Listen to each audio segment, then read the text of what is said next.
Next, I headed toward the gold country around Sonora to visit Columbia and Railtown 1897. My next stop was the beautifully restored gold rush town of Columbia. Located 3 miles north of Sonora, this state historic park is a big draw for California history buffs. Fire was the greatest enemy to California gold rush towns, and Columbia had its fair share of these.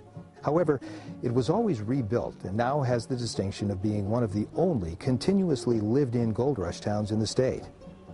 In the Columbia Museum, you'll find displays of artifacts from the Columbia of the 1850s, when the town had a population of 6,000 and was known as the Queen City of the Southern Mines. Within a 12-block area, visitors will find 2 historic hotels, live theater, bakeries and restaurants, and even an old-fashioned candy store. If you're not souvenir shopping in one of the many first-rate gift shops when you visit Columbia, you're probably trying your luck at panning for gold.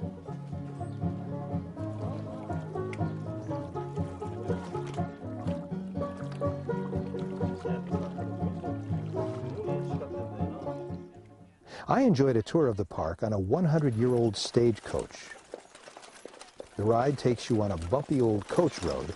Show folks got in the way of valuables, gold, silver. And it sure gives you an appreciation of what gold seekers must have endured as they traveled around California. I was glad to learn that I had arrived on Columbia Diggins Weekend, a living history event that usually occurs during the first weekend in June.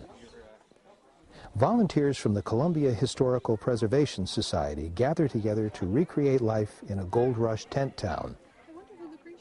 The public is invited to partake in the celebration and is encouraged to join in on the demonstrations.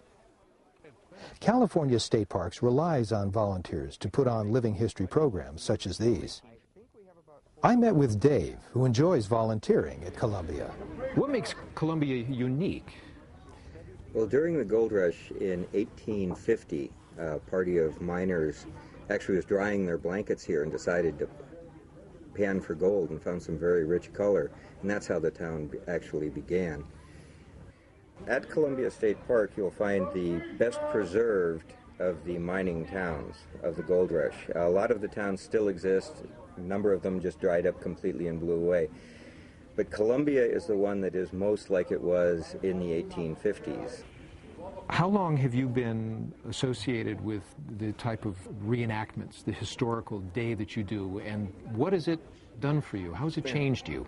I love the era, personally.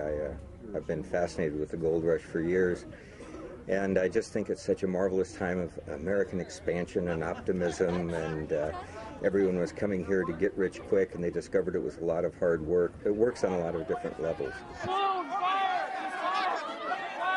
We need fire over here! Report on the water company, that's what's on fire! Let it burn, but save that whiskey! I started getting involved with the association here when the association was formed, back 1979 or 80, and I've been involved with it ever since. And how has it changed my life? Well, everyone will look at you and laugh if they ask that question, because I met my wife here and I now have 3 children who are also reenacting the gold rush. So it's changed my life considerably, and it's given me a wonderful new look on life. Dave, what do you consider the miracle of Columbia State Historic Park?